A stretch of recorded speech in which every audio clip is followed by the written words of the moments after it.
Hello guys. आज के इस लेक्चर में हम लोग करंट एंड इलेक्ट्रिसिटी के बारे में पढ़ने वाले हैं, है ना। एंड ये लेक्चर में हम लोग कोशिश करेंगे इसके सारे टॉपिक्स कवर करने का क्लास 10th का।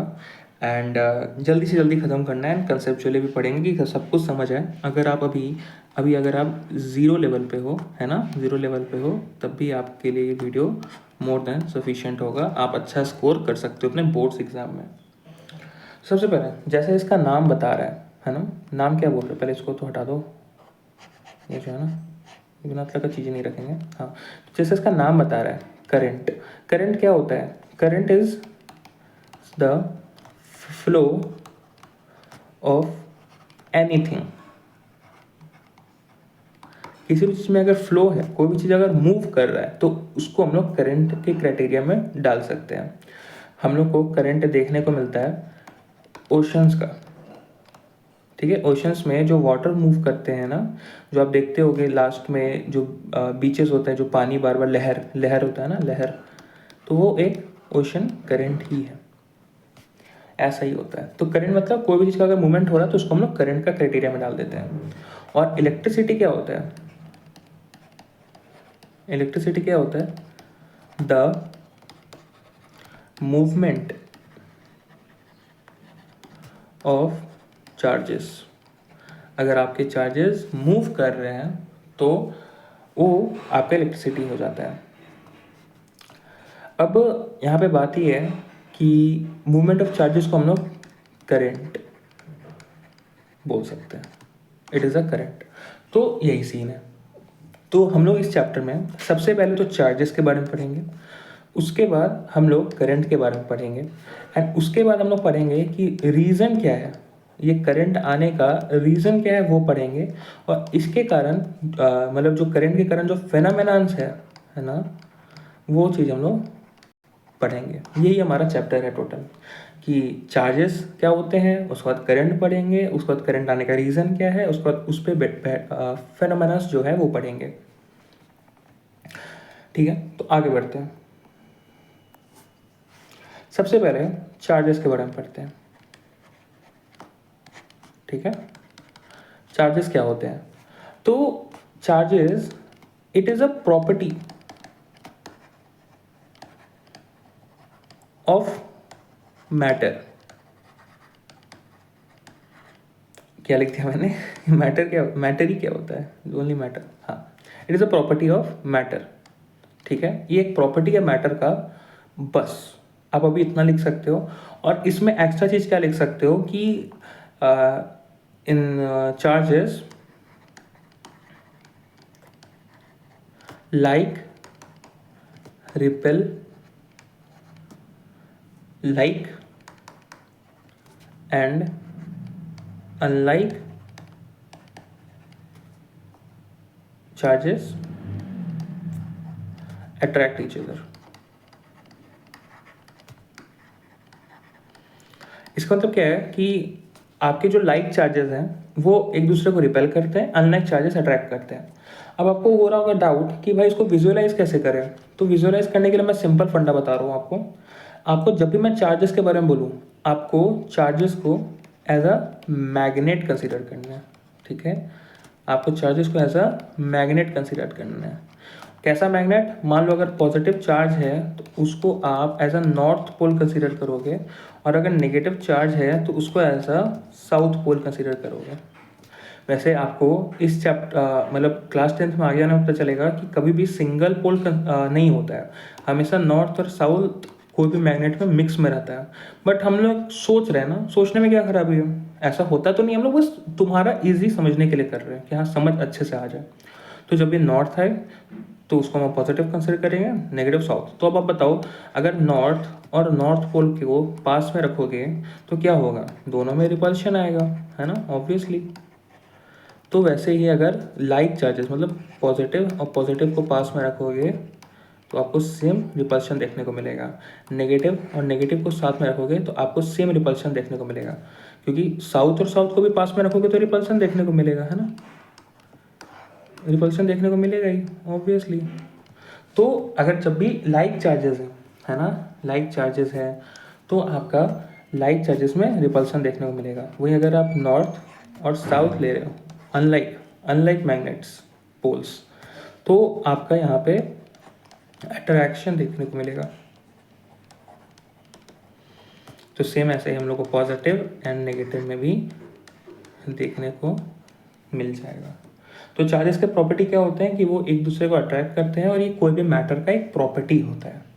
ठीक है, ये हो गया हमारा चार्जेस। तो जब भी चार्जेस आए आपको एज अ मैग्नेट ही उसको कंसिडर करना है। अब ये तो हो गया भाई कि चार्जेस होता कैसा है। अब हम लोग अगर थोड़ा फिजिक्स में आए, थोड़ा मैथमेटिक्स की तरफ जाए, तो हम लोग को चार्जेस का मैग्नीट्यूड कैलकुलेट करना पड़ेगा। ठीक है, एंड टाइप ऑफ चार्जेस से पॉजिटिव नेगेटिव चार्ज को भी कंसिडर करना होगा।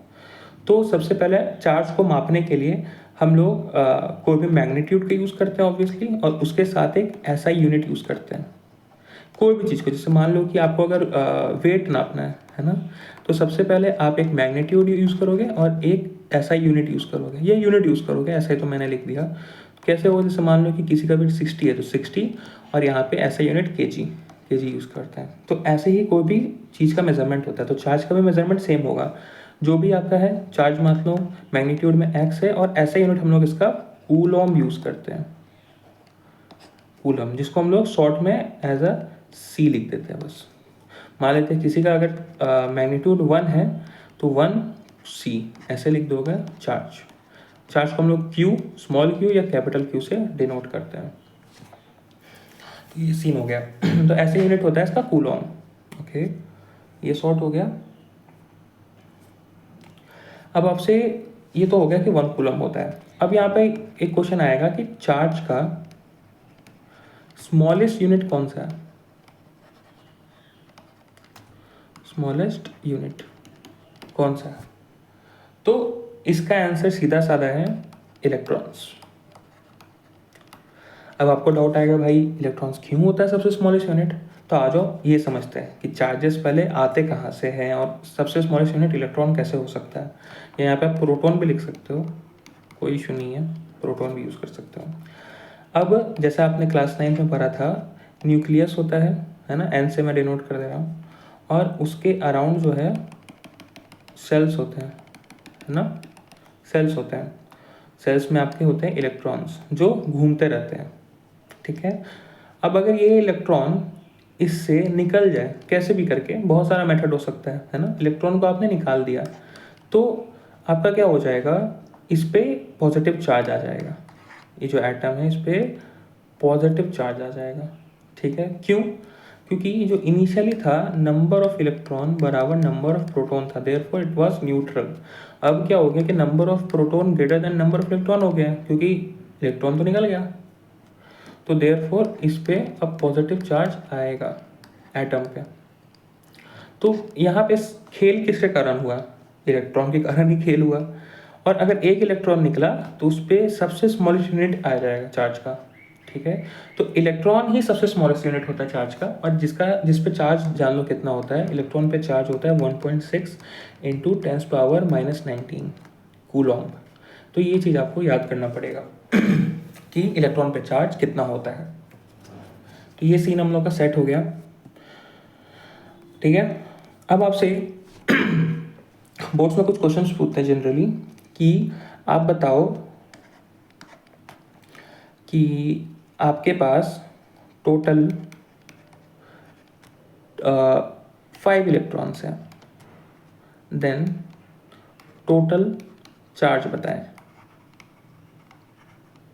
तो मैं आपको इसका फॉर्मूला रटवा सकता हूँ, बट मैं आपको क्या कर रहा हूँ, आपको एक मेथड सिखा रहा हूँ कि 1 इलेक्ट्रॉन पे चार्ज कितना है।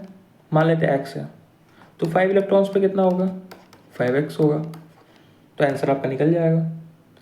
तो इसमें आप क्या कर रहे हो कि जो स्मॉलेस्ट चार्ज है, इलेक्ट्रॉन का जो चार्ज है, उसको उसके नंबर से मल्टीप्लाई कर रहे हो टोटल चार्ज निकालने के लिए। क्या कर रहे हो, जो टोटल चार्ज है q, उसको निकालने के लिए आप नंबर ऑफ इलेक्ट्रॉन n को चार्ज ऑफ इलेक्ट्रॉन से मल्टीप्लाई कर रहे हो। तो ये आपका फॉर्मूला है, कोई बहुत एडवांस फॉर्मूला नहीं है, q बराबर NE। तो इसमें हम लोग का आंसर क्या होगा, n is 5 and charge on electron is 1.6 10⁻⁻19।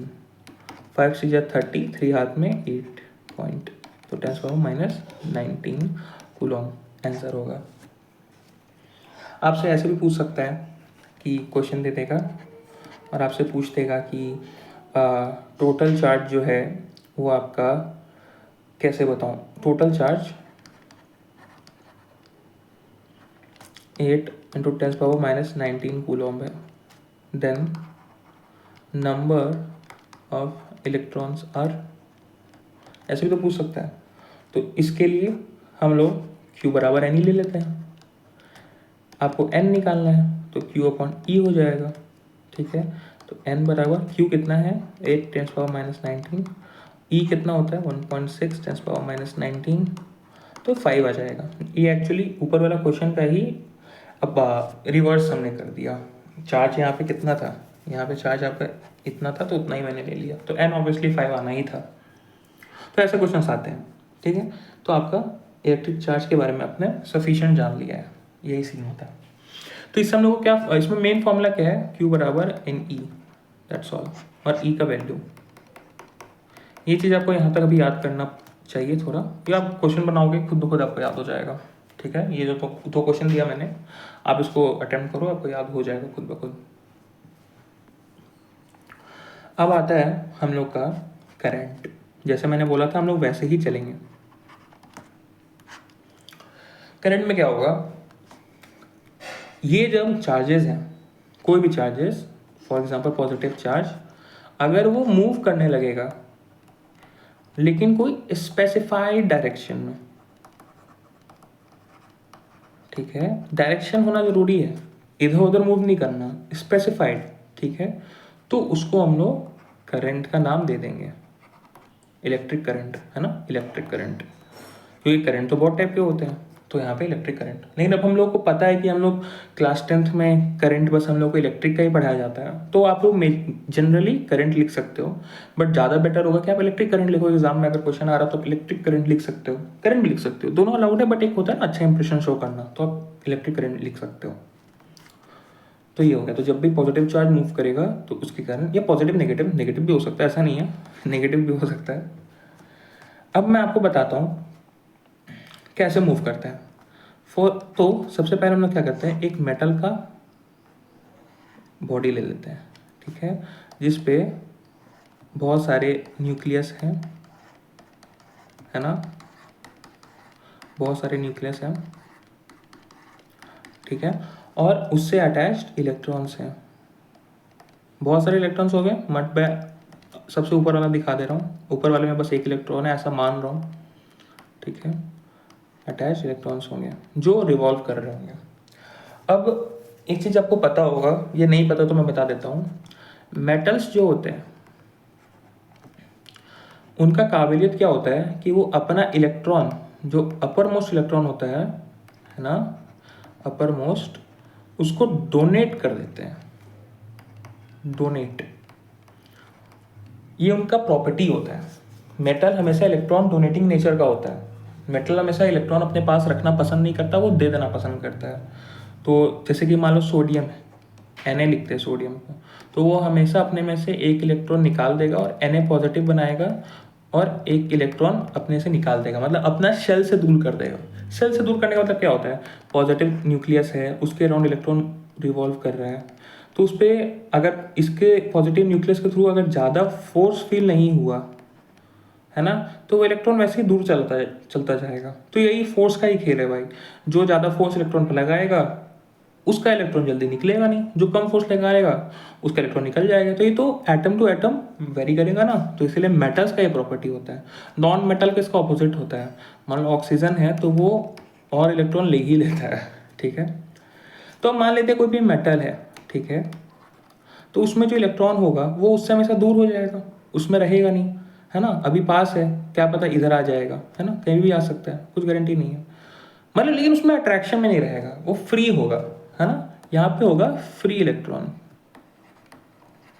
Free electrons हम लोग को देखने को मिलेंगे, जिसपे न्यूक्लियस का उतना इम्पैक्ट नहीं है,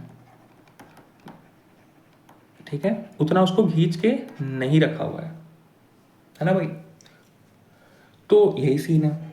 अब मान लेते हैं कि ये हमारा वापस से है ना, वही है, बट अब मैं न्यूक्लियस शो नहीं करूँगा, अब मैं इलेक्ट्रॉन शो करूँगा, वो भी सिर्फ डॉट फॉर्म में, ठीक है, जो कोई भी डायरेक्शन में अभी मूव कर रहा है ना, क्योंकि उसका न्यूक्लियस का उतना है नहीं, अपना न्यूक्लियस का उतना अट्रैक्शन नहीं है ना, उतना नहीं है, थोड़ा तो होगा, तो इसीलिए उसका डायरेक्शन कोई कह नहीं सकता कौन सा डायरेक्शन है। कभी चल रहा है तो उसके पास का कोई न्यूक्लियस उसका अट्रैक्ट कर लिया तो डायरेक्शन चेंज हो गया, बट वो इधर उधर मूव करते रहेगा, फ्री इलेक्ट्रॉन्स, किसी का अट्रैक्शन नहीं है।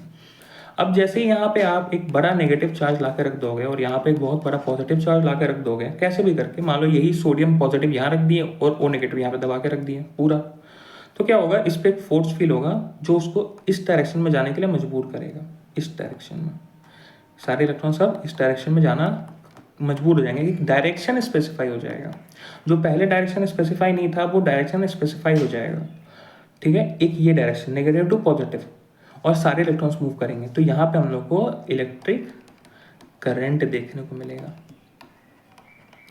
करंट का रीजन क्या था, फोर्स लगना, जो ये चार्ज है ना, देखो यहाँ पे भी वही थ्योरी लग रहा है, लाइक रिपेल्स अनलाइक अट्रैक्ट्स, सबसे बेसिक थ्योरी है, और एक्चुअली आप कहीं भी चल जाओ यही थ्योरी पे ही पूरा आपका इलेक्ट्रिसिटी वर्क करेगा, है ना।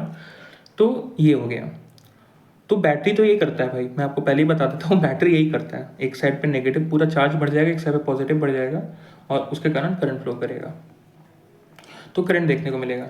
ओके, ये तो शॉर्ट हो गया भाई कि करंट देखने को मिल रहा है, वो मूव करेगा। तो करंट का फॉर्मूला क्या होता है, ये तो करंट है। अब मैंने आपको फिजिकल फेनोमेना पढ़ा दिया कि क्या होता है, इसको हम लोग थोड़ा मैथमेटिकल फिजिक्स में जाते हैं, अब हम लोग को मैग्नीट्यूड, डायरेक्शन, ये सबसे फर्क पड़ेगा, है ना। मैंने आपको थ्योरी समझा दिया, अब आपको थोड़ा उसका क्वेश्चंस भी तो बनाने हैं अगर ये न्यूमेरिकल्स आ गए तो उसके लिए करंट का फॉर्मूला होता है I बराबर चार्ज अपॉन टाइम, ठीक है। अब चार्ज, कौन सा चार्ज, किसके थ्रू चार्ज, ये पता करना है, तो मैं बताता हूँ। जैसे मान लो कि आपका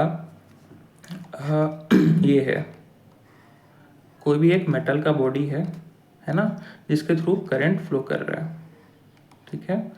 तो चार्ज जो है उसका एक क्रॉस सेक्शन, मतलब क्या, एक पतला सा लोकेशन, ठीक है, पतला सा, जैसे ब्रेड का स्लाइस करते हो ना, ब्रेड के स्लाइसेस होते हैं इतने मोटे, है ना, ऐसे ब्रेड होता है स्लाइसेस, तो वो एकदम थिन स्लाइस, ये है बहुत ज़्यादा thin slice, just like a paper देख रहे हो वैसा, उससे भी पतला thin slice of the metal, इसको हम लोग कहते हैं cross section.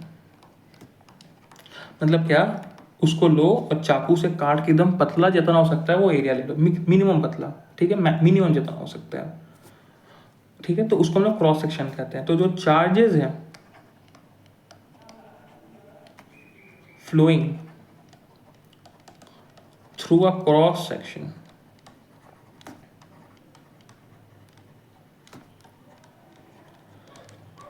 Per unit time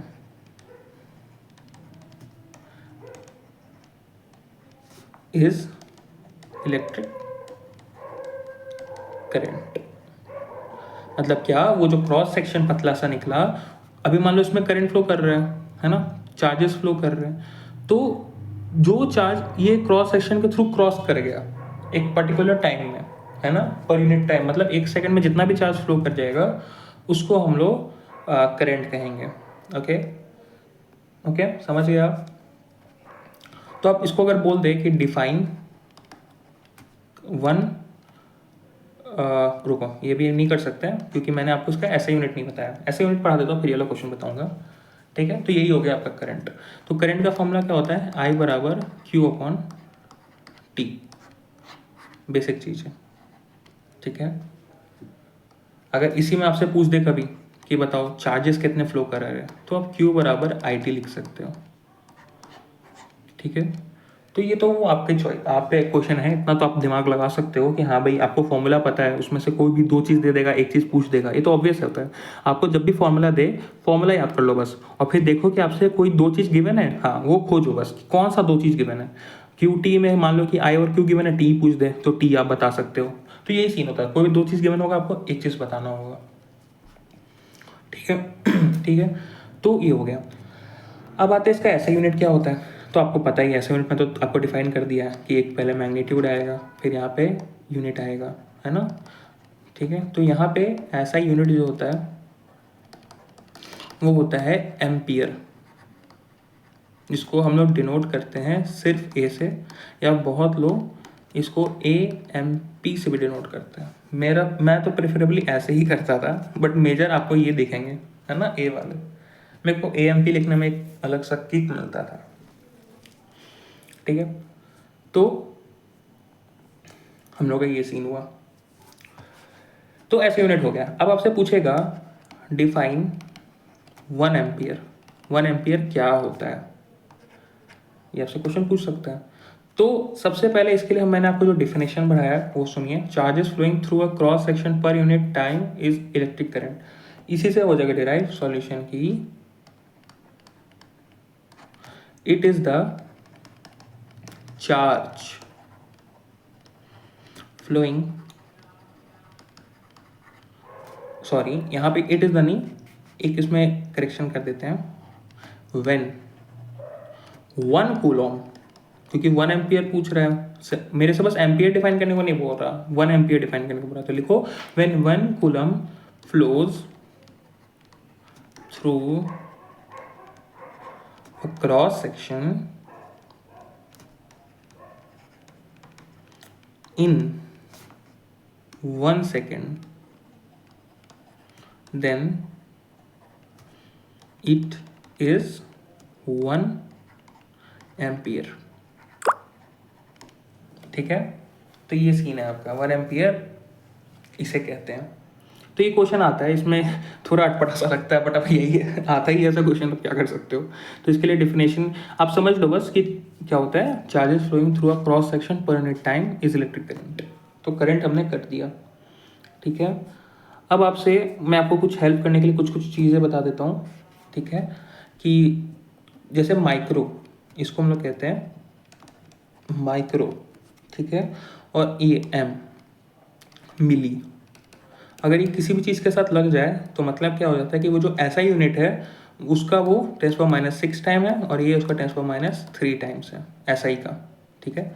for example अगर तुमको दे दे 1 माइक्रो एम्पियर, है ना, 1 माइक्रो एम्पियर, तो इसका मतलब होता है वो आपका 10⁻⁶ एम्पियर है। SI का वो इतना है ना, कम होता है, माइक्रो बहुत कम होता है।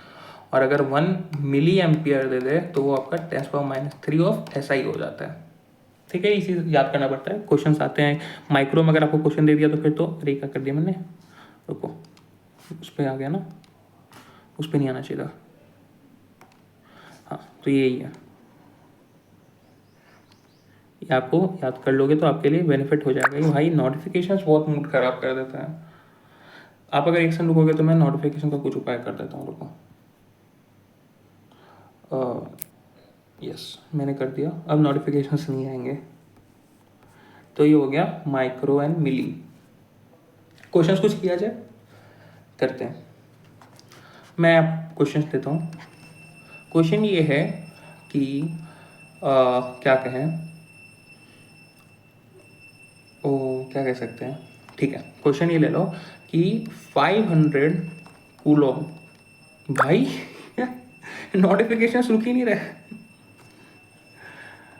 500 Coulomb of charges flows through CSA cross section area, ठीक है। CSA मैं बस लिख रहा हूँ, आपको क्रॉस सेक्शन एरिया ही लिखना पड़ेगा। एंड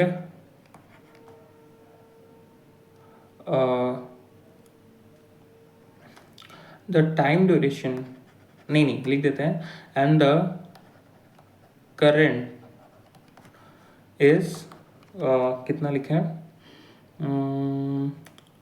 1000 नहीं, 1000 मत लिखो यार, 100 ampere. Then the time taken by charges to flow through CSA मतलब क्रॉस सेक्शन एरिया, मतलब क्या क्वेश्चन है, 500 कूलम चार्ज है, सॉल्यूशन लिखते हैं, ठीक है। Q जो है वो 500 C है, I जो है, ठीक है, करंट 100 एम्पियर है, तो टाइम पीरियड पूछ रहा है कि कितने देर में ये चार्ज टोटल फ्लो कर जाएगा। तो Q बराबर IT होता है, we know very well. Q given है 500, I गिवन है 100, T सब SI में है ना, यूनिट सबके SI में है, तो कुछ कन्वर्जन करने की जरूरत नहीं। तो ये 0 0 0 0 कट जाएगा, तो T आ जाएगा 5 सेकेंड्स। 5 सेकेंड्स में इतने चार्जेस फ्लो कर जाएंगे, ठीक है। तो आपके बोर्ड्स में भी ऐसे ही क्वेश्चन आएंगे, ओके। अब मैं थोड़ा आपको यूनिट से खिलवाड़ कराना चाह रहा हूँ, चलो करते हैं।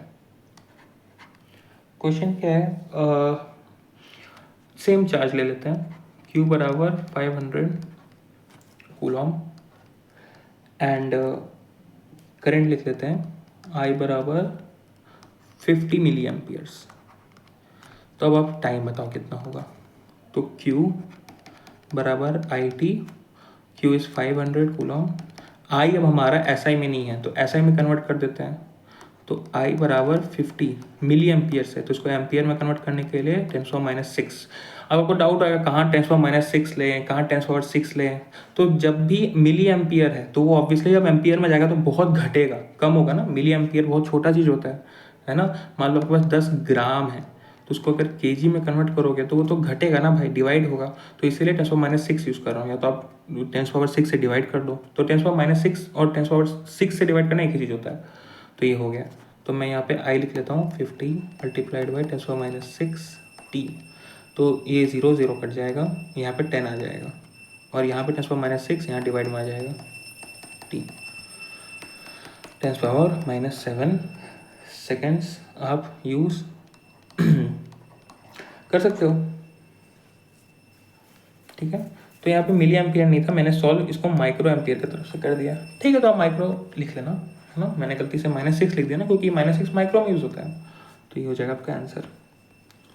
अब आते हैं नेक्स्ट टॉपिक की तरफ, विच इज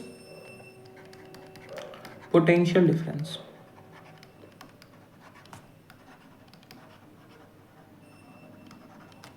ठीक है। अब पोटेंशियल डिफरेंस जो होता है वो है रीजन जिसके कारण करंट फ्लो करे, ठीक है। मैं आपको समझाता हूँ, ठीक है। इसको मैं एक हाइपोथेसिस से समझाऊंगा जो मेजरली मार्केट में हमेशा चलता है, लेकिन मैं अपना भी एक हाइपोथेसिस दूंगा। मान लेते हैं किसी भी ऑब्जेक्ट को आपको मूव कराना है और आप उस पर अपने हाथ से फोर्स नहीं लगा सकते अभी, तो कैसे करोगे, कैसे करोगे। कोई भी ऑब्जेक्ट को मूव कराना है तो उसको आप क्या करोगे, एक केस ये क्या पहाड़ पे चढ़ा दो, है ना, माउंट एवरेस्ट पे चढ़ा दो, है ना। मान लो माउंट एवरेस्ट है, ठीक है, माउंट एवरेस्ट है ना, ये उसका चोटी है, और यहाँ पे आप एक बॉल रख दो और यहाँ से उसको छोड़ दो, तो ऑब्वियसली मूव करते करते करते करते करते करते यहाँ पे आ जाएगा। तो ये इसमें मूवमेंट हो जाएगा। तो ये मूवमेंट कराने का एक तो ये सॉल्यूशन हम लोग को देखने को मिल सकता है, अगर मूवमेंट कराना तो ऐसे करा सकते हैं।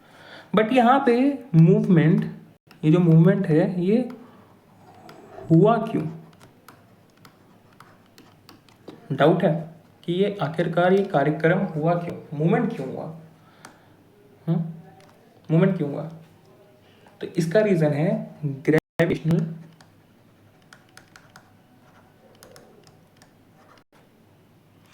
पोटेंशियल, क्या हो गया तो एनर्जी। तो इसके जो एकमात्र रीजन है जिस कारण ये हो रहा है वो है ग्रेविटेशनल पोटेंशियल एनर्जी, ठीक है। तो इसमें क्या हुआ कि आप जब आपका बॉल नीचे है, अभी जो केस में है यहाँ पे इसके पास पोटेंशियल एनर्जी अगर ग्राउंड एस्पेक्ट से बोले तो यहाँ पे 0 है, बट यहाँ पे पी जो होगा वो mgh के इक्वल होगा, है ना, mgh के इक्वल होगा, जो जमीन से यहाँ तक हाइट है ना, यही तो आपका h है, तो mgh के इक्वल होगा। तो अगर पोटेंशियल एनर्जी का डिफरेंस आएगा ना जब भी, तो हम लोग को उसमें मूवमेंट दिख सकता है, उसमें एक पोटेंशियल डेवलप हो रहा है ना, उसमें एनर्जी डेवलप हो रहा है, जो एनर्जी उसको रिस्ट्रिक्ट करके रखा हुआ है वहाँ पे, है ना। मतलब हम लोग उसको रिस्ट्रिक्ट करके रखे हैं, लेकिन वो एनर्जी चाहता है कि वो मूवमेंट में आए। तो जैसे ही वो रिस्ट्रिक्शन हटेगा वो मूव करना चालू कर देगा। तो पोटेंशियल डिफरेंस मतलब पोटेंशियल एनर्जी का जो डिफरेंस है उसको हम लोग पोटेंशियल डिफरेंस कहते हैं। जो उसमें पोटेंशियल का डिफरेंस आया, जैसे ये जो बॉल था उसमें पोटेंशियल का डिफरेंस आया। यहाँ पर अगर वाटर होता है ना, मान लो माउंट एवरेस्ट से पानी आ रहा है, बर्फ पिघल रहा है, तो ऊपर से नीचे आएगा क्योंकि पोटेंशियल डिफरेंस है। अगर सेम ऐसे लाइन पे होता तो वाटर कभी मूव ही नहीं करता ना, ऑब्वियसली बात है। अब आते हैं इधर, मान लेते हैं हमारे पास वही सेम मेटल है, ठीक है। मेटल मत देखो भाई, रुको, इससे एक बेटर हाइपोथेसिस काम आएगा मेटल वाला, लेकिन मैं भी आपको बेटर हाइपोथेसिस देता हूँ। मान लो हमारे पास एक बहुत बड़ा पॉजिटिव चार्ज है, ठीक है। उसके सामने हम लोग क्या कर रहे हैं, एक स्मॉल चार्ज लेके जा रहे हैं, ठीक है, स्मॉल चार्ज। तो यहाँ पे, और उसको हम लोग यहाँ से अभी हाथ से, है ना, पकड़ के रखे हुए हैं, ठीक है, हाथ से पकड़ के रखे हुए हैं। अब क्या होगा, इस पे लग रहा होगा बहुत भयंकर फोर्स इस डायरेक्शन में, क्योंकि लाइक और लाइक रिपेल ईच अदर। लेकिन हम उसको पकड़ के रखे हुए हैं, इसको मूव नहीं करने दे रहे, रिस्ट्रिक्ट करके रखे हैं। मोशन इज रिस्ट्रिक्टेड, ठीक है, मोशन यहाँ पे रिस्ट्रिक्टेड है। तो इसमें एक पोटेंशियल एनर्जी डेवलप हो गया है। पोटेंशियल एनर्जी आपका ग्रेविटेशनल होता है ना, साथ साथ में आपका इलेक्ट्रिक पोटेंशियल एनर्जी भी आता है ना। चार्ज के कारण भी पोटेंशियल एनर्जी आता है, चार्ज के कारण पोटेंशियल एनर्जी डेवलप होता है। तो इसमें क्या है कि एक एनर्जी डेवलप हो गया है, पोटेंशियल एनर्जी। और जैसे ही आप यहाँ से एक मोशन रिस्ट्रिक्टनेस को हटाओगे वैसे ही वो मूव करना चालू कर देगा, है ना। और वो जाते जाते जाते जाते वहाँ तक चला जाएगा जहाँ तक उसका वेलोसिटी ज़ीरो ना हो जाए, मूव करेगा। तो यही पोटेंशियल के कारण आपका जो चार्ज है मूव किया, जो पोटेंशियल का आया। अब मान लेते हैं कि आपका यहाँ पे कुछ चार्ज ऐसा होता ही नहीं, नो चार्ज, या यहाँ पे दोनों साइड पॉजिटिव होता बड़ा बड़ा, और यहाँ पे हम लोग इसको रख देते, तो फिर वो मूव ही नहीं करता। यहाँ से भी फोर्स लग रहा है, यहाँ से भी फोर्स लग रहा है, सेम ही डिस्टेंस है यहाँ से यहाँ तक का, तो उस पर तो भाई पोटेंशियल एनर्जी है, मानता हूँ। पोटेंशियल एनर्जी कैसे नहीं है, यहाँ पे पास में रखे होगा, बट पोटेंशियल एनर्जी का डिफरेंस उसको कहीं नहीं मिल रहा, है ना। यहाँ पे डिफरेंस था, यहाँ पे P जो है वो मैक्स है, और यहाँ पे P 0 के अराउंड है। तो पोटेंशियल एनर्जी का डिफरेंस आया, उसके कारण नहीं मूव किया। अगर पोटेंशियल एनर्जी हर जगह सेम हो तो फिर वो मूव ही नहीं करेगा, है ना। तो जब भी पोटेंशियल एनर्जी का डिफरेंस आएगा, हमारा जो ऑब्जेक्ट है वो मूव करेगा। तो एक्चुअली में जो चार्जेस मूव कर रहे हैं, जो करंट आ रहा है, वो यही पोटेंशियल एनर्जी का डिफरेंस के कारण आ रहा है। हमने जो लिया था, अभी आप वापस इस पे आते हैं, हमने जो यहाँ पे पॉजिटिव चार्ज बड़ा सा लिया था और यहाँ पे जो नेगेटिव चार्ज लिया था, और यहाँ पे जो नेगेटिव इलेक्ट्रॉन्स हैं, उस पर क्या हुआ कि ये जो नेगेटिव चार्ज है वो इस डायरेक्शन में फोर्स लगाया, है ना, और उसके कारण ही मूव करके इधर आ गया, क्योंकि पोटेंशियल डिफरेंस आया। ओके, तो जब भी पोटेंशियल एनर्जी का डिफरेंस आएगा तो हम लोग को चार्ज मूव करते हुए देखेंगे, ठीक है। तो अब मैं आपको क्लियर कट समझाता हूँ कि जो पॉजिटिव चार्ज होता है उसके कारण जो पोटेंशियल एनर्जी होता है वो भी पॉजिटिव होता है, ओके। और अगर नेगेटिव चार्ज है तो उसमें जो पोटेंशियल एनर्जी होता है वो नेगेटिव होता है ना, वो आपका नेगेटिव होता है। तो ये हो गया, ओके। मैं थोड़ा वाटर पी लेता हूँ, ठीक है, आप वेट करो, मैं वीडियो रोकता नहीं हूँ, मैं पानी आपके साथ साथ पी लेता हूँ, आप भी पी सकते हो।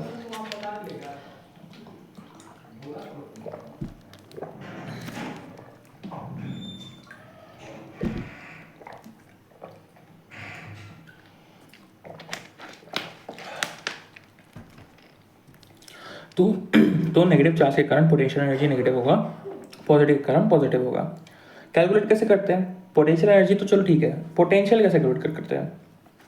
तो पोटेंशियल कैलकुलेट करने का सिंपल सा फंडा ये है कि वर्क डन, मान लो कोई भी टेस्ट पॉजिटिव चार्ज, मतलब सबसे स्मॉलेस्ट 1 कूलम चार्ज को हम लोग इन्फिनिटी पे से उठा के अगर हम लोग कोई एक स्पेसिफाइड पॉइंट पे लेके आ रहे हैं, मतलब ये पॉइंट पे, ठीक है, जो यहाँ से x डिस्टेंस दूर है मान लेते हैं, है ना, क्योंकि हम लोग यहाँ ला दिए, तो जितना भी वर्क डन करना पड़ेगा वो इस पॉइंट का, है ना, ये पॉइंट मान लेते हैं, इसको हम लोग P पॉइंट बोल रहे हैं, वो VP हो जाएगा, पोटेंशियल ऑफ पॉइंट P हो जाएगा, वर्क डन के इक्वल हो जाएगा पोटेंशियल। ओके, अभी आप समझो, अभी बस मेरा बात को सुनो आप। अभी आपको अपने आप से क्वेश्चन करने की जरूरत नहीं, क्योंकि अभी आपको मैं एक प्रॉपर मेथड के थ्रू लेके जा रहा हूँ, तब आपको जब एंड में होगा तब सब डॉट्स क्लियर हो जाएंगे। ठीक है, ये हो गया। तो यहाँ पे इसका पोटेंशियल हो गया। वर्क डन मतलब जो इसको हम लोग फोर्स, वर्क डन का फॉर्मूला क्या था, वर्क डन बराबर फोर्स इंटू डिस्प्लेसमेंट। तो इसको यहाँ से यहाँ लाने में डिस्प्लेसमेंट मल्टीप्लाइड बाय इसका फोर्स, मतलब टोटल एनर्जी। यहाँ पे वर्क डन क्या होता है, एनर्जी होता है। पी कितना होता है वर्क डन के इक्वल। मैंने आपको पोटेंशियल एनर्जी क्यों बोला, क्योंकि पी और वर्क डन इक्वल हो जाएगा, है ना। तो यहाँ से यहाँ लाने पे वर्क डन मतलब यहाँ से यहाँ का पोटेंशियल एनर्जी का डिफरेंस, यहाँ का पोटेंशियल हो जाएगा। लेकिन चार्ज आपका 1 कूलम भी होना चाहिए, ये वाला चार्ज आपका 1 कूलम होना चाहिए, टेस्ट पार्टिकल। तो ये पॉइंट का वो पोटेंशियल हो जाएगा। ठीक है, समझ गए। अब आते हैं आप लोग का, मान लेते हैं ये पॉजिटिव चार्ज है, पोटेंशियल हो गया, ये आपका पॉजिटिव चार्ज है और ये पॉइंट P है, ये पॉइंट Q है। यू नो वेरी वेल कि पास में जो रिपल्सन है बहुत ज़्यादा होगा, दूर रिपल्सन कम होगा। ठीक है, तो अगर मान लो कोई प्लस Q चार्ज को यहाँ ला रहे हो, ठीक है, और प्लस Q चार्ज को यहाँ ला रहे हो, दोनों केस में Vp जो होगा वो ग्रेटर देन Vq होगा। क्यों, क्योंकि यहाँ तक लाने में दूरी बहुत ज़्यादा है इससे, तो यहाँ पे फोर्स कम फील होगा, तो इसलिए पोटेंशियल यहाँ पे कम होगा, P यहाँ का कम होगा पोटेंशियल। तो अगर आप यहाँ पे पोटेंशियल डिफरेंस आ रहा है, तो यही पोटेंशियल कारण अगर आप यहाँ पे चार्ज रख दोगे प्लस Q को, तो वो इजीली P से Q जा सकता है, क्योंकि यहाँ पे पोटेंशियल ज़्यादा है, यहाँ पे उसको फोर्स बहुत ज़्यादा फील हो रहा है, यहाँ पे वो स्टेबल नहीं होता। पोटेंशियल अगर ज़्यादा होगा, है ना, पोटेंशियल अगर ज़्यादा होगा तो स्टेबिलिटी घट जाता है। ये तो बेसिक रूल है, क्लास 12th आगे भी काम आएगा। पोटेंशियल ज़्यादा स्टेबिलिटी घट जाएगा, पोटेंशियल एनर्जी ज़्यादा स्टेबिलिटी घट जाएगा, सेम चीज़ है दोनों। ठीक है, तो ये आपका यहाँ से लाने पे ये सीन होगा, समझ सकते हो। ओके, तो ये हो गया पोटेंशियल डिफरेंस। तो जब भी पोटेंशियल डिफरेंस क्रिएट होगा उसके कारण चार्जेस मूव करेंगे। पोटेंशियल डिफरेंस मतलब क्या, यहाँ पे डेल्टा पी पोटेंशियल एनर्जी, जो वर्क डन होता है वो पोटेंशियल एनर्जी की इक्वल होता है। ओके, और जो वर्क डन की इक्वल होता है वोल्टेज, मतलब पोटेंशियल। ठीक है, लेकिन तभी जब आपका जो चार्ज है वो 1 कूलम है, तभी हो पाएगा। ठीक है, तो एक फॉर्मूला पे कुछ आते हैं। पोटेंशियल जो होता है which is equals to V से डिनोट करते हैं इक्वल्स टू जो वर्क डन है अपॉन चार्ज, या कह सकते हैं work done per unit charge, मतलब 1 कूलम चार्ज का कितना वर्क डन लगा उसको कोई भी पॉइंट पे लाने के लिए। ठीक है, ये सीन हो गया। तो technically work done upon charge है, तो ये एक टाइप का वर्क डन ही है, बट वो 1 कूलम चार्ज के लिए है। क्योंकि अब ये डिफाइन करना बहुत जरूरी है कि हम लोग 1 कूलम पे डिफाइंड है, तो अगर मान लो 10 कूलम का पूछा तो उससे हम लोग मल्टीप्लाई करके निकाल सकते हैं। ठीक है, लेकिन मान लो कि अब वो 12 कूलम का दे दे तो आपको पता नहीं रहेगा ना, तो इसीलिए हम लोग जब फिजिक्स में क्वेश्चंस करते हैं तो हम लोग उसमें 1 कूलम को बता देते हैं कि 1 कूलम का भाई इतना है। अब आगे आप देख लो 10 कूलम है तो उसका अपना अलग होगा, इसका अलग अपना होगा। तो वी का फॉर्मूला हो गया आपका वर्क डन अपॉन क्यू, ये एक इंपॉर्टेंट फॉर्मूला है, इसको याद कर लो, क्वेश्चन आते हैं इसमें। ठीक है, तो इस equals to potential energy difference, जो भी पोटेंशियल एनर्जी डिफरेंस है, पोटेंशियल एनर्जी डिफरेंस आएगा तो उसके कारण वेलोसिटी आएगा। यू नो वेरी वेल, अगर आपने क्लास 9th में पढ़ा होगा वर्क एनर्जी थ्योरम। ठीक है, नहीं पढ़ा तो मैं बता देता हूँ। जो जितने भी डेल्टा यू है, मतलब पोटेंशियल एनर्जी है ना, जितने भी डेल्टा यू है वो डेल्टा के के इक्वल होता है। मतलब change in the potential energy P में जितना डिफरेंस होता है वो उसका वेलोसिटी, काइनेटिक एनर्जी तो एक्चुअली वेलोसिटी बताता है, मास इनटू वेलोसिटी का स्क्वायर, है ना। तो वेलोसिटी डिफरेंस मतलब पी जो है वो वेलोसिटी कॉज करता है अगर आप उसको कांस्टेंट हटाते हो तो यही सीन है यहाँ पे, है ना। हमने चार्ज लिया, उसको रख दिया।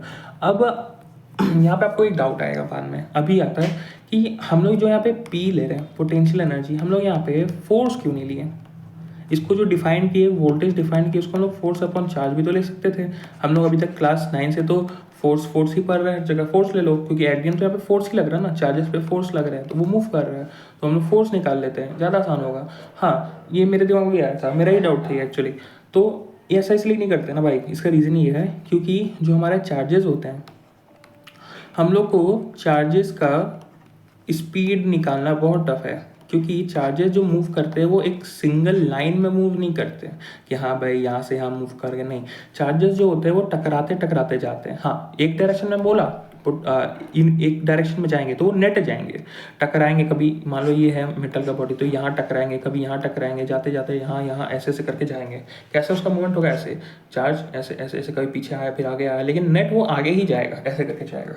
तो यहाँ पे अगर फोर्स का करेंगे, स्पीड का करेंगे, तो वो चीज़ टफ होता है, वो चीज़ हम लोग नहीं बता पाते हैं। इसलिए लोग टोटल एनर्जी डिफरेंस पे बात करते हैं कि हाँ भाई ठीक है, यहाँ से यहाँ जाना, एनर्जी डिफरेंस बताओ। काम का चीज़ है सीधा जाना, तो एनर्जी डिफरेंस बताओ, हम लोग उससे निकाल देंगे, क्योंकि एट द एंड तो हम लोग को एनर्जी का यूज़ है। आप अगर बल्ब देख लो, जो बल्ब होता है उसमें एक ऐसा मटेरियल होता है जिसके थ्रू अगर चार्जेस फ्लो करेंगे, है ना, तो वो लाइट इमिट करता है ना। तो यहाँ पे जितना एनर्जी आप जितना एनर्जी आपका चार्जेस के पास होगा, वो चार्ज का एनर्जी वो मटेरियल के पास चला जाएगा, और वो मटेरियल का जो है एनर्जी वो लाइट में चला जाएगा। मतलब एट दी एंड जो भी आपका एनर्जी चार्ज का है वो लाइट का एनर्जी में कन्वर्ट हो जाएगा। तो हम लोग का मेन एनर्जी से ही मतलब है, तो अगर एनर्जी से ही मतलब है तो हम लोग फॉर्मूला भी एनर्जी पे ही डिराइव करेंगे। ये हो गया। तो V एट दी एंड इतना तो मैंने बढ़ा दिया। क्वेश्चन किस पे आएंगे, V बराबर वर्क डन अपॉन Q। ठीक है, क्वेश्चन तो इस पे आएंगे, V upon work done upon Q। अब इस पे आपको कोई भी दो चीज़ दे देगा और कोई भी एक चीज़ हमेशा पूछ देगा। इसका ऐसा यूनिट क्या होता है, ऐसा यूनिट होता है वोल्टेज, और उसमें हम लोग डिनोट करते हैं V के साथ। V अगर हो गया तो इसका साइन भी हम लोग V के साथ यूज़ करते हैं, उसका वो भी ऐसे यूनिट भी ऐसे ही होता है। मतलब क्या, आप अगर मान लो वोल्टेज बराबर 20 वोल्ट्स ऐसे लिख सकते हो, मतलब साइन भी V है, इसको हम लोग डिनोट भी V से करते हैं, उसका ऐसे यूनिट भी हम लोग V से निकाल देते हैं। ठीक है, क्वेश्चन पे आते हैं कुछ। अब आपसे क्वेश्चन क्या पूछ रहा है कि Q बराबर 50 कूलम है ना, और जो आपका PD है, मतलब वोल्टेज है, वो आपका कितना लिख लो, वोल्टेज जो है क्या लिख सकते हो, 2 है, 2 वोल्ट है। तो बताओ क्या लिखोगे, तो बताओ वर्क डन बाई चार्ज कितना होगा, चार्ज कितना वर्क डन करेगा। मतलब अगर इतना वोल्टेज क्रिएट कर दिया गया है और चार्ज इतना है, तो वर्क डन कितना करेगा, एनर्जी कितना डिफरेंस हम लोग को देखने को मिलेगा। तो हमने लिखा है V बराबर WD अपॉन Q, तो V इक्वल्स टू हो जाएगा आपका 2 वोल्ट, वर्क डन हो जाएगा आपका X, Q हो जाएगा 50, तो X बराबर 100 जूल वर्क डन एनर्जी होता है, तो उसका हम लोग जूल यूज़ करते हैं। ऐसे ही क्वेश्चन आते हैं, न्यूमेरिकल बहुत हल्के आते हैं भाई। ठीक है, तो एक तो हो गया हम लोग का पहला क्वेश्चन। तो इसी कारण हमेशा चार्ज हमारा फ्लो करता है, और बैटरी जो है, जो मैंने आपको स्टार्टिंग में बताया था, जो पॉजिटिव और नेगेटिव करके बताया था मैंने, वही काम करता है बैटरी। अब विच device creates PD, potential difference, तो यहाँ पे आता है बैटरी, सेल का एक कॉम्बिनेशन से बैटरी बनता है ना, और इसको डिनोट कैसे करते हैं, ऐसे। ठीक है, और ये छोटा डंटी बड़ा डंटी का मतलब क्या होता है, जो बड़ा डंटी होता है वो हाई पोटेंशियल शो करता है, और जो छोटा डंटी होता है वो लो पोटेंशियल शो करता है। ठीक है, जैसे कि मैंने पॉजिटिव साइड एक साइड लगाया था और एक साइड नेगेटिव साइड लिया था ना, तो वैसे ये वाला सीन है, हाई पोटेंशियल है लो पोटेंशियल है। ठीक है, यहाँ पे पॉजिटिव साइड वालों को हम लोग हाई पोटेंशियल के साथ जोड़ सकते हैं, नेगेटिव साइड वाले को लो पोटेंशियल के साथ कंसिडर कर सकते हैं। ठीक है, तो सेल का ही यही होता है। बैटरी कैसे शो करोगे, ऐसे और फिर ऐसे कनेक्ट करते जाओ, छोटा बड़ा बड़ा छोटा। ठीक है, बड़ा छोटा को बड़ा के साथ देख सकते हो, ऐसे ऐसे होता है, बड़ा छोटा फिर बड़ा छोटा, ऐसे कर करके सीरीज में कनेक्शन होता है जनरली। ठीक है, तो अब मैं आपको बताता हूँ कैसे होगा काम। ये आपका, ये हो गया आपका सेल, ठीक है, और यहाँ आपका आ गया, अच्छा ये कैसे आ गया भाई, ठीक है, ये हो जाएगा क्या वैसे, नहीं वैसे नहीं हो रहा, चलो ठीक है कोई नहीं। यहाँ पे आपका आ गया मेटल, ठीक है, तो यहाँ पे हाई पोटेंशियल मतलब यहाँ पे पॉजिटिव चार्ज बहुत ज़्यादा है, यहाँ पे नेगेटिव चार्ज बहुत ज़्यादा है, ठीक है। तो अगर यहाँ पे अगर आपके इलेक्ट्रॉन्स हैं तो यहाँ पे वो पॉजिटिव की तरफ अट्रैक्ट होंगे, मतलब डायरेक्शन ये हो जाएगा, ठीक है, इलेक्ट्रॉन्स का डायरेक्शन ये हो जाएगा। इलेक्ट्रॉन अगर यहाँ पे है तो इससे रिपल्शन और इस पे पॉजिटिव अट्रैक्शन, तो यहाँ चला जाएगा, तो इलेक्ट्रॉन का मूवमेंट इस डायरेक्शन में होगा, ऐसे ऐसे, ठीक है, ये वो पॉजिटिव के साइड जाना चाहेगा। बट एक चीज़ आप समझ लो, ठीक है, इसमें आप मेरे से कोई क्वेश्चन नहीं पूछेगा, जो इलेक्ट्रॉन का डायरेक्शन होता है मूवमेंट का, उसका अपोजिट डायरेक्शन होता है करंट का। ये बस माना गया है, बस माना गया है, इसका कोई सिग्निफिकेंस नहीं है, इस पर कोई मैं आपको बता नहीं सकता कि ऐसा क्यों। ऐसा इसलिए क्योंकि इसका एक रीज़न ये दिया जाता है कि पहले के टाइम पे negative charge electrons actually discover हुआ था नहीं था, नॉट डिस्कवर्ड, है ना, डिस्कवर्ड, इलेक्ट्रॉन्स डिस्कवर्ड ही नहीं हुए थे, डिस्कवर्ड। देयरफॉर हम लोग उस वक्त यही मानते थे कि सिर्फ पॉजिटिव चार्ज ही होता है ना। तो अगर आप यहाँ पे पॉजिटिव चार्ज रख लोगे स्मॉल सा, तो वो ऑब्वियसली इससे दूर भाग के इधर भागेगा। तो उसमें क्या था कि जिस साइड पॉजिटिव साइड जाएगा पॉजिटिव करंट, पॉजिटिव चार्ज जिस साइड जाएगा वो साइड को हम लोग करंट का डायरेक्शन मानेंगे, ठीक है। तो अगर आप यहाँ पे पॉजिटिव साइड ले रहे हो तो वो ऐसे मूव करेगा, 12 डंटी से निकलेगा। हाँ, तो 12 डंटी से करंट का डायरेक्शन जो होता है वो हमेशा 12 डंटी से निकलेगा, और जो छोटा डंटी है उस साइड, मतलब करंट ऐसे आई मूव करेगा, आई, ठीक है। बट जो आपका इलेक्ट्रॉन्स है ना, इलेक्ट्रॉन्स है वो ऐसे मूव करेंगे। तो ये होता है कि करंट का डायरेक्शन अपोजिट होता है टू द इलेक्ट्रॉन का डायरेक्शन, ठीक है। तो ये चीज़ हो गया आपका करंट और इसमें, ठीक है। अब आता है आपका रेजिस्टेंस। रेजिस्टेंस एक बहुत इंपॉर्टेंट फैक्टर है, ठीक है। अब आप थोड़ा ओम्स लॉ की तरफ बढ़ोगे, ठीक है, चैप्टर का आप अच्छा खासा पॉइंट पे आ रहे हो धीरे धीरे करके, ओम्स लॉ की तरफ बढ़ते हैं। उससे पहले रेजिस्टेंस के बारे में पढ़ेंगे। एक काम करते फ्रेंड, नेक्स्ट पार्ट में इसको कवर करते हैं, क्योंकि अब 50 मिनट्स होने वाले हैं। नेक्स्ट पार्ट में कवर करूंगा तो और मैं एनर्जेटिक होऊंगा, तो आपको और अच्छे से पढ़ा पाऊंगा, ठीक है। तो नेक्स्ट पार्ट इसके बाद आते हैं जिसमें हम लोग रेजिस्टेंस स्टार्ट करते हैं।